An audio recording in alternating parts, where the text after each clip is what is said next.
أعوذ بالله من الشيطان الرجيم. بسم الله الرحمن الرحيم. ولا تحزن عليهم ولا تكن في ضيق مما يمكرون ويقولون متى هذا الوعد إن كنتم صادقين قل عسى أن يكون ردف لكم بعض الذي تستعجلون وإن ربك لذو فضل على الناس ولكن أكثرهم لا يشكرون وَإِنَّ رَبَّكَ لَيَعْلَمُ مَا تُكِنُّ صُدُورُهُمْ وَمَا يُعْلِنُونَ وَمَا مِنْ غَائِبَةٍ فِي السَّمَاءِ وَالْأَرْضِ إِلَّا فِي كِتَابٍ مُبِينٍ۔ سورہ نمل آیات 70 سے 75۔ پچھلی آیات میں مشرکین کے احوال بیان کیے گئے کہ یہ کہتے ہیں اَإِذَا كُنَّا تُرَابًا وَآبَاؤُنَا أَإِنَّا لَمُخْرَجُونَ کہ کیا جب ہم ہو جائیں گے مٹی اور ہمارے آبا و اجداد بھی تو کیا ہمیں دوبارہ اٹھایا جائے گا۔ اور ساتھ یہ بھی کہتے ہیں کہ یہ تو ایک ایسی وعید ہے، ایک ایسی دھمکی ہے جو ہمیں بھی دی جا رہی ہے اور ہم سے پہلے ہمارے آبا و اجداد کو بھی دی گئی، تو یہ محض اگلے لوگوں کے افسانے ہیں۔ تو ان سے کہا گیا کہ تم چلو پھرو اس زمین میں اور دیکھو کہ مجرموں کا انجام کیسا ہوا۔ پھر آگے اللہ تعالیٰ فرماتے ہیں وَلَا تَحْزَنْ عَلَيْهِمْ اور آپ ان پر غم نہ کریں۔ حضرت صلی اللہ علیہ وسلم کو تسلی دی جا رہی ہے کہ آپ دن رات ان کے لیے کڑتے رہتے ہیں، ان کے لیے پریشان رہتے ہیں، آپ ان کی خیر خواہی اور بھلائی چاہتے ہیں اور یہ بدبختی کی راہوں پر گامزن ہیں، تو پھر آپ بھی ان پر غم نہ کریں۔ وَلَا تَكُنْ فِي ضَيْقٍ وَلَا تَكُنْ اور آپ نہ ہوں فی ضیقٍ تنگی میں، مما یمکرون جو یہ چالے چل رہے ہیں، کہ آپ ان کی شرارتوں کی وجہ سے اپنا دل تنگ نہ کریں، آپ پریشان نہ ہوں۔ جو وہ آپ کے اور آپ کے ساتھیوں کے خلاف چالے چل رہے ہیں، شرارتیں کر رہے ہیں، یہ لوگ اللہ کی پکڑ سے باہر نہیں۔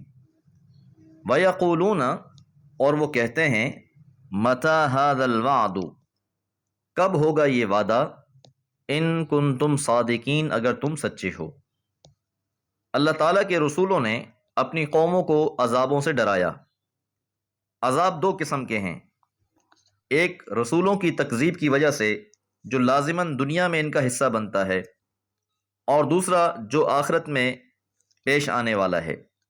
تو قوموں کو دونوں باتوں سے ڈرایا گیا ہے کہ اگر تم ایمان نہیں لاؤ گے تو دنیا میں بھی خسارہ اٹھاؤ گے اور آخرت میں بھی خسارہ اٹھاؤ گے۔ اور عمومی طور پر اکثر قوموں کی اکثریت نے ان وعیدوں سے سیکھنے کے بجائے، نصیحت پکڑنے کے بجائے الٹا ان کا مذاق اڑایا اور خود ہی مطالبے شروع کر دیے کہ یہ کب ایسا ہوگا۔ قل تو آپ کہہ دیجئے عسیٰ ان یکون ردف لکم ممکن ہے ان یکون ردف لکم کہ وہ تمہارے پیچھے لگا ہوا ہو، بعض الذی بعض وہ جس کے لیے تستعجلون تم جلدی کر رہے ہو۔ تو عجب نہیں کہ جس چیز کے لیے تم جلدی مچا رہے ہو اس کا کوئی حصہ تمہارے پیچھے ہی لگا ہوا ہو۔ اس کو عسیٰ کے ساتھ اس لیے بیان کیا گیا ہے کہ اس کا انحصار قوم کے رویے پر ہے۔ اگر قوم ایمان لے آتی ہے تو عذاب سے بچ جائے گی، اور اگر یہ اپنی روش اپنی جگر تبدیل نہیں کرتے بلکہ ضد اور عناد کی روش ہی اختیار کیے رکھتے ہیں تو پھر ممکن ہے کہ ان کے بہت قریب پہنچا ہوا ہو وہ عذاب۔ وَإِنَّ رَبَّكَ اور بلا شبہ آپ کا رب لذو فضل فضل والے ہیں علی الناس لوگوں پر، کہ ایک طرف تو یہ قوم عذاب کے لیے جلدی مچا رہی ہے، دوسری طرف اللہ تعالیٰ نے ان کو مہلت دے رکھی ہے۔ تو یہ مہلت محض اللہ تعالیٰ کے فضل و کرم کی وجہ سے ہے۔ وَلَكِنَّ لیکن اکثرہم ان میں سے اکثریت لا یشکرون شکر ادا نہیں کرتی۔ تو اس مہلت سے فائدہ اٹھانے کے بجائے، اپنی اصلاح کرنے کے بجائے، یہ لوگ سرکشی میں مزید بڑھتے جاتے ہیں اور اللہ کی اس مہلت کو اللہ کے رسولوں کے جھوٹے ہونے کی دلیل بنا لیتے ہیں کہ اگر واقعی یہ سچے ہوتے تو ضرور جن باتوں سے یہ ہمیں ڈرا رہے ہیں وہ ہو چکی ہوتی۔ آیت نمبر 71 میں فرمایا وَيَقُولُونَ مَتَى هَذَا الْوَعْدُ إِن كُنتُمْ صَادِقِينَ کہ لوگ پوچھتے ہیں کہ یہ دھمکی کب ظہور پذیر ہوگی اگر تم سچے ہو۔ وَإِنَّ رَبَّكَ اور بلا شبہ آپ کا رب لَيَعْلَمُ البتہ جانتا ہے مَا تُكِنُّ صُدُورُهُمْ جو ان کے سینے چھپائے ہوئے ہیں، وَمَا يُعْلِنُونَ اور جو کچھ یہ ظاہر کرتے ہیں، کہ اللہ تعالیٰ مخالفین کے ہر انداز سے واقف ہے۔ جو وہ ظاہر کر رہے ہیں اللہ اس سے بھی آشنا ہے، اور جو ان کے سینوں میں دبا ہوا ہے ابھی تک پوشیدہ ہے اللہ اس سے بھی خوب آگاہ ہے۔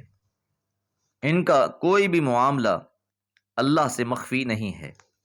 وَمَا مِن غَائِبَةٍ اور نہیں ہے کوئی بھی چیز مخفی فی السماء آسمانوں میں والارض اور زمین میں الا مگر فی کتاب مبین وہ ایک واضح رجسٹر میں درج ہے۔ تو یہ مخالفین کے لیے تنبیہ ہے کہ وہ یاد رکھیں کہ آسمان اور زمین کا ہر بھید اللہ کے ہاں ایک واضح کتاب میں درج ہے۔ زمین و آسمان میں کوئی بھی چیز اس سے مخفی نہیں رہ سکتی، پوشیدہ نہیں ہو سکتی، اس نے ہر چیز کا احاطہ کر رکھا ہے۔ تو یہ لوگ اس دنیا میں عذاب کے لیے جلدی نہ مچائیں، روز قیامت ان کے سارے کرتوت ان کے سامنے رکھ دیے جائیں گے۔ اللہم استر عوراتنا وآمن روعاتنا وما علی الا البلاغ۔